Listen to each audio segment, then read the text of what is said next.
Welcome back. Even the most cautious of public health experts are now saying we're turning the corner in the coronavirus pandemic.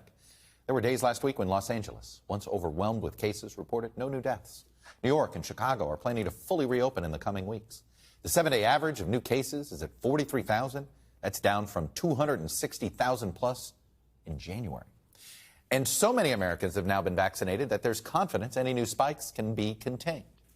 So joining me now is Dr. Anthony Fauci. He's the director of the National Institute of Allergy and Infectious Diseases. Dr. Fauci, welcome back to Meet the Press. Good to be with you, Chuck. Let me start with what the headline yesterday from the CDC about the virus spreading through aerosol form. And I'll be honest with you, Dr. Fauci, I had to check the date of the article to make sure it wasn't from a year earlier. This felt like a known thing. So now that there is a formal acknowledgement now of aerosol transmission, what does this mean for workplaces? What does this mean for schools, homes, things like this, if we're going to have to live with this virus for another year or so? Well, I mean, as you mentioned, Chuck, correctly, this is something we've known for some time now. So when you have aerosol, then the distance between people becomes a little bit more problematic, because generally when you say you have a certain distance, that the droplets will fall and not reach a person. So right now, this is going to have an emphasis on proper ventilation, because if there is aerosolization, you're going to want to have good ventilation. That could hold true for schools, and it could hold true for workplaces. The other thing, it also brings out the possibility that you're going to have to make sure that indoors, when you have unvaccinated people, that people wear a mask. But that is already a CDC recommendation anyway. But when you have the ability of a particular virus to go further than just a few feet, clearly one of the most important things is proper ventilation, and number two, mask wearing. So what is this? Okay, let's get to mask wearing, because this is where, at what point can we stop wearing masks outside? At what point, if vaccinated people get together, do you take the masks off? And are we going to, but is the mask going to be something we have with us in a seasonal aspect?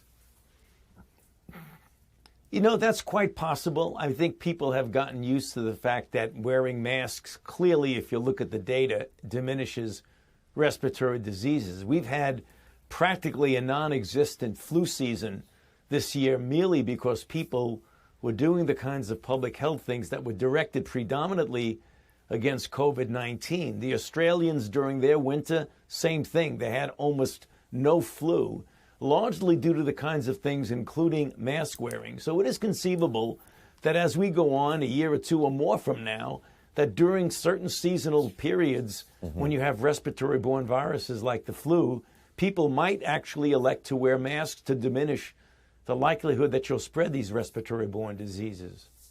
You know, about a year ago at this point in time, there was some chatter that, okay, maybe we just went through the worst.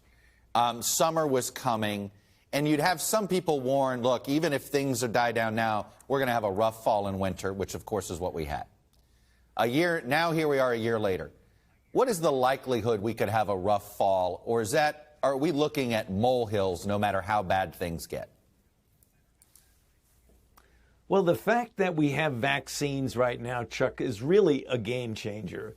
I mean, if we get, which we will, to the goals that the president has established, namely if we get 70% of the people vaccinated by the 4th of July, namely one single dose, and even more thereafter, you may see blips, but if we handle them well, it is unlikely that you'll see the kind of surge that we saw in the late fall and the early winter. That's the reason, Chuck, why we plead with people to get vaccinated, because the larger proportion of the population that's vaccinated, the less likelihood that in a season like the coming fall or winter, you're going to see a significant surge. There's no doubt about that. That's the reason why vaccinations are so important. That's the wild card that we have now that we didn't have last fall or last winter. The president set wanting 70% of the population vaccinated by July 4th. That seemed like a very easy bar to meet, considering we're about to open up vaccines for 12 to 15-year-olds. Was that intentional? I mean, are we just not going to be able to get to 80%? Is that why we can't set the bar higher? Are we sort of baking in a 25 to 30% vaccine hesitancy in this country? No, Chuck, you know what we do? You set a goal the way the president has set. That doesn't mean you want to stop there. That means if you can, you want to do more. It was the same thing with the goal of getting 100 million people vaccinated in the first 100 days, and we wound up getting 220 million people vaccinated in the first 100 days. So you set a goal. I think it's a reasonable goal. I believe we'll get there. But, you know, as you get less and less people in the cohort of unvaccinated, it becomes more difficult to get them. When you have a large cohort of unvaccinated people, then you get your 3 to 4 million people per day. Right now, we're averaging about 2 million a day. So if we do that, which I think we will, I believe strongly that we will reach the president's goal of 70% of adults getting at least one shot by 4th of July. All right. Anybody that, at this point, anybody that trusts you, trusts the government, trusts us in the media, has gotten a vaccine. I think it's safe to assume those that haven't have some trust issues. Maybe it's trust with the medical community, maybe it's trust with government, maybe it's trust with us in the media. So what kind of strategies do you think are necessary to get us up to that 80, 85%? I mean, we're seeing financial coercion. Is that the way to go? Are mandates the way to go? What is the strategy going forward?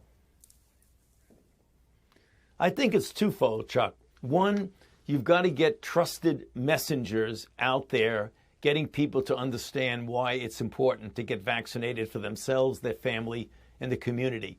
And, you know, different types of people in different phases in life have different trusted messengers. It could be sports figures, it could be entertainment figures, it could be clergy, or it could be your family doctor. That's the first thing, trusted messengers. The next thing is make it as easy as possible for people to get vaccinated, which we're doing now with the 40,000 pharmacies where you don't have to go online, you don't have to call up, you can just walk right in a walk-in and get vaccinated. Mobile units to go out into not easily accessible areas. So I think those two are the major ways that we can get that last group of people who seem to be recalcitrant, to get them to understand why it's so important to get vaccinated. We got a new analysis from the University of Washington that indicates more than 900,000 Americans have died from this virus. So it's almost double what we were able to track. Just your overall reaction and what does this tell you about our ability to sort of track this virus that we may have undercounted by almost 50%? You know, we've been saying, and the CDC has been saying all along, that it is very likely that we're undercounting. You know, the model says that it's a significant amount, as you mentioned correctly, 900,000. That's a bit more than I would have thought the undercounting was. But, you know, sometimes the models are right on line, sometimes they're a bit off. But I think there's no doubt, Chuck, that we are and have been undercounting. What that tells us is something that we've known. You know, we're living through a historic pandemic, the likes of which we haven't seen in over 100 years. That's true, and it looks like these numbers are going to make even 1918 look a bit smaller than what we dealt with now. Dr. Anthony Fauci, as always, sir, appreciate you coming on and sharing your expertise and perspective. Thank you.